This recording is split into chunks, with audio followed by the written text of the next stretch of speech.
Let's be honest, trying to secure a car loan can be a pain. Comparing lenders, filling out forms, trying to figure out rates and terms. It's overwhelming. That's why working with Nero Financial is such a game changer. Work one-on-one with a dedicated broker who handles everything for you because, let's be honest, admin, it's not everyone's cup of tea. From finding the best deal from over 90 lenders to doing all that paperwork and to guiding you every step of the way. It's like having a personal finance assistant whose only job is to make this easy for you. The service is completely free to you, doesn't affect your credit score, and you're never pressured to go ahead unless it's the right move. Take the stress out of getting your next vehicle and call Nero now on 1300 025 949 or visit nerofinancial.com.au/Paddock43.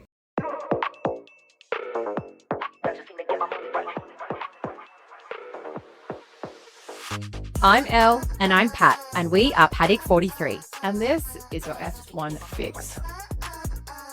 Hi guys, we're back. With the juicy episode. A two-part episode. A two-part episode. Maybe this might end up being a three-part episode, but we're here for two parts because we have some things to discuss. Yes. Well, we're not going, for those of you that are here for a regular episode, I'm sorry, you're not getting a regular episode. You're getting something better because not a whole heap has been going on in the news cycle except for one specific thing. And so we thought that we would do a deep dive on that specific thing. Yeah. So as we all know, Christian Horner was fired from Red Bull Racing with immediate effect. As of last Thursday? Yeah, last Thursday, I believe it was. We did an emergency episode. Emergency episode. It was out. But there were so many questions around it, and I personally had a lot of people reach out to me and say, well, why wasn't he great for the team? Wasn't he winning? What was his legacy? All of that. So we thought we'd go right back and look at it and see. Do a deep dive on Christian Horner. Yeah, he was the guy that helped build one of the most dominant F1 teams of the modern era in F1. I mean, he was also responsible for sim racing becoming part of F1 as well. So there's so many elements of that. So this is someone, as much as you may not like him, he was pivotal to Formula One. Oh, he was massive. Yep. And also something that I think a lot of people might not know, but he actually started in karting himself. Yes. I think he got up to, we will get into that, but he realized maybe he wasn't so good, but maybe he was better on the managerial side, even though that might be debatable nowadays. But here we are. Let's dive into Christian Horner. Part 1. So let's rewind. We're taking it back to the 90s. Christian has started out as a racing driver himself, as Pat just so mentioned, that he was go-karting it from a young age, and he came up through the karting through Formula Renault, then the British Formula 3, eventually made it to Formula 3000, which is kind of like the old version of Formula 2, but he wasn't exactly killing it in the timing, I would say. He wasn't an amazing driver. He was good, but he wasn't amazing. I think he was always finishing sort of around that 5th or 6th place as his sort of top poles. Yes, he was. And look, to be fair, he did know that he wasn't. He knew. I think he knew he wasn't necessarily cut out. So he was actually racing alongside Juan Pablo Montoya, what a throwback, and realised, no, I don't have it. So in 1997, at just 23 years old, he decided to start his own F3000 team, which sounds so strange, F3000. F3000, but it's also so strange just to be like, oh, okay, I'm not doing well in racing myself. Yeah. I'm just going to go start my own team. Like just casually, I'll just start my own team. Just casually. And it was called Arden. Yeah, so Arden became a serious feeder team. He had people like Mark Webber, Thomas Eng, I believe. Is that how you pronounce his name? Eng. And Ventuano, look, help a gal out. Yeah. Vitantonio Luisi. God, I need to broaden my horizons. Drive for the Arden team, and they won the team championships 3 years in a row from 2002 to 2004, and it was quite a big deal at the time, especially like we said, coming up from karting into that situation. Yeah, definitely, and he was pretty young as well. That success caught the attention of Dietrich Maastricht, the Red Bull founder, and then in 2004, Red Bull bought Jaguar Racing from Ford.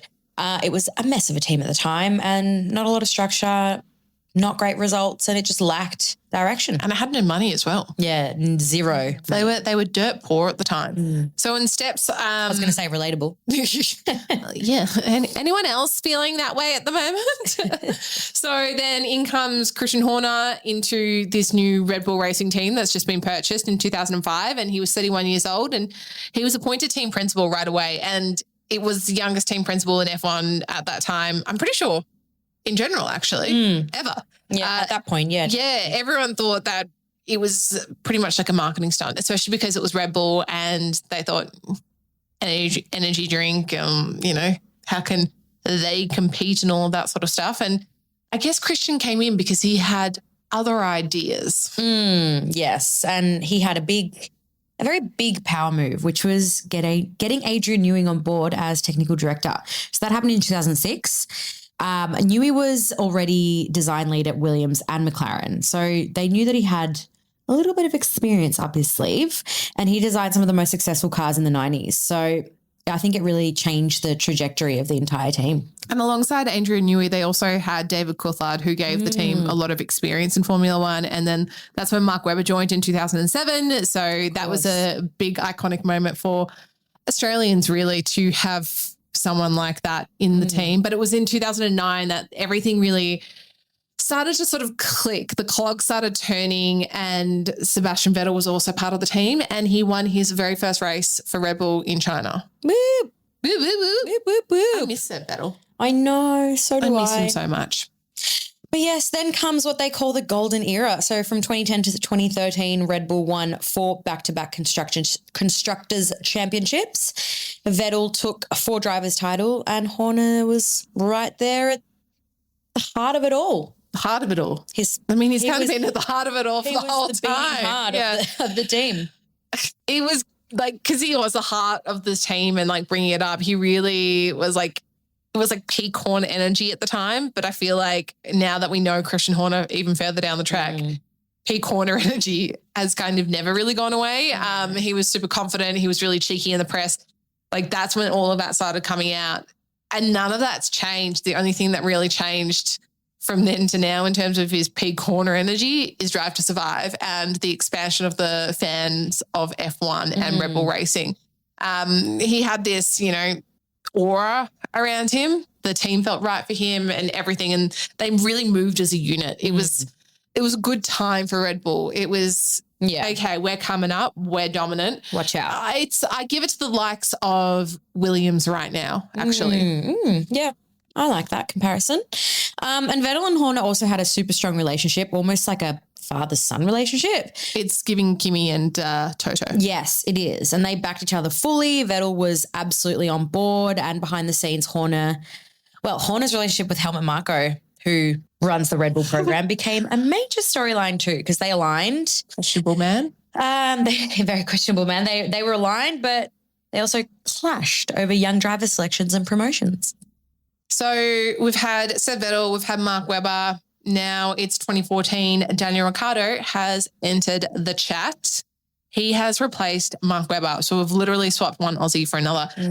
I think a lot of people forget that we swapped one Aussie for another for Red Bull. It was in that time, like I said, 2014, before sort of Drive to Survive, and social media was sort of just starting to peak, which is crazy when you think about that. This is kind of like, what we've just covered as a time really before Instagram. Yeah. Before TikTok. Yeah. Do you remember that, everyone? Most people probably don't. You kind of miss it sometimes. I know, same. He and Horner, so Daniel and Christian Horner, had a really great dynamic too. It was quite cheeky. It was very playful. Then that came the hybrid era. Mercedes dominates and Red Bull started to fall back and not perform. They did. I mean, they still tried to fight. They had Ricciardo, they had Danny Kvyat, Pierre Gasly, Alex Albon, but none of them could challenge Mercedes consistently. And Horner kept the team stable, but results were questionable. Kind of like the results of the 2025 season. Correct. Really. Then in 2016, they bring in a young kid. Kid at the time. Kid. Max Verstappen is the kid that they bring in. That is the word that they used in the media. There's this new kid joining Red Bull Racing, and Red Bull promoted him from Toro Rosso after just a year and a bit, and he won his debut for Red Bull in Spain. And then from then on, it was just like Max and Christian Horner took over the world together, just them, like this tight little knit unit. Yes. I mean, he was brought in 2016, I guess, as like a reserve. Yeah, as a reserve, and then from Toro Rosso, which is the second team for Red Bull, which is now Visa Cash App. Which I always think Toro Rosso was the best name for that. That's a whole other Beats story. cash up. Let's not get into that argument right now anyway. Yes. But where are we? So 2021, that is where things began to explode. What an iconic season that was. The battle between Hamilton and Max was insane. And Horner was literally everywhere, throwing shade in the media, always talking about racing hard, and back Max up to the hills. And there's also peak COVID as well. Peak COVID. No fans. Drive to Survive has just blown up Yeah. this year as well. Yeah. So all eyes, everyone's at home. All eyes are on Red Bull. All eyes are on Lewis Hamilton. The sport is blowing up with a fan base of around the world, people just sitting at home. Yeah. Crazy. Crazy. That feels like a lifetime ago, but that's when it really all happened. And it was that season in 2021 that it really divided fans. It did. Horner became, especially thanks to Drive to Survive, this villain almost. It was bizarre, and the whole let them race stuff between the beef of Toto Wolff and all of that, it became this theatre, and it was blown up online very theatrical. because of the media and social media at the time. But the results spoke for themselves. They won. Max was winning, and it was like Max and Red Bull were on another level with Christian Horner. But that Abu Dhabi race. Oh, I think we need to talk about the Abu Dhabi race, but maybe another time. Maybe another time. But since then, what's one word when you think of Red Bull? I would say when I think of Red Bull, Dominance. Yeah. Back-to-back Constructors Championships in 2022 and 2023. Max wins everything. Obviously, remember when it just started getting boring. Max was literally winning everything. But that second driver's seat, we need to touch on that, because that was like a revolving door. it was the cursed child. The cursed child. It's the cursed child. Bettis comes in, but then the pressure's insane, and then there's always whispers about the car being built for Max, and We've really never seen faith from Red Bull or from Christian Horner in that second driver's seat. He's always sort of just been loyal to one driver. And in this instance, it was just Max. It's kind of almost like favoriting your child. Like, surely speaking, you're a mum. Yeah. How do you think you'd go entering a second child into the chat and spreading your love? I mean, I guess you just kind of have to. Yeah. You would think if you're getting paid, what he's getting paid, you just have to as well. Yeah. I mean, not that you're getting paid. Yours is genuine love that's come out of your body. Yeah. But you can't pick a favorite, right? No, you can't. No, you can't. Absolutely can't. No. And it's a shame because, the problem as well is there was obviously a clear pattern and fans were noticing it. But 2024, and not that long ago, things started feeling a little bit off. It was a little bit off. Towards the tail end of the season that it felt off? Yeah. And we started speaking a lot about it. Things started to feel a little bit toxic. And then obviously there was this big rumor about Adrian Newey leaving, which was massive because, Adrian Newey was such a pinnacle part of the team. And their performance and all the dominance and how he worked with Christian Horner and Max as well. Exactly. And then lo and behold, he does step back, and then technical director Pierre Wash also looks at other teams, and the staff turnover you start ticking away. And I don't know about you, but whenever you see a business that starts having massive staff turnover, you kind of think, there's something going on there. A lot of people were also following someone like Adrian Newey, especially because they wanted to learn from him. He is the great of the greats in terms of engineering in Formula One. And so why wouldn't you want to follow that? If you're trying to grow your career, that makes complete sense. And then we also had the issue of, all these things starting to feel off. Helmut Marko enters the chat again, and there is even more public tension. And Christian, he's presenting this calm and controlled figure online, but it wasn't really that. You could just feel it creaking. And then the misconduct investigation hits. And so that was in 2024.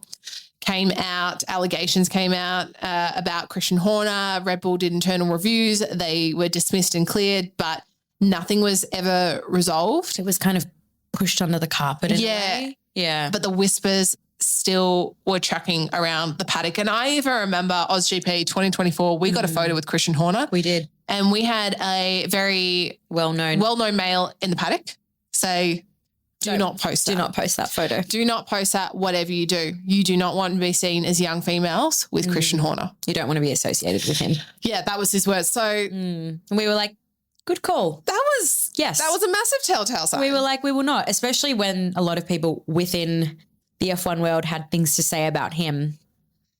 you shouldn't be saying something.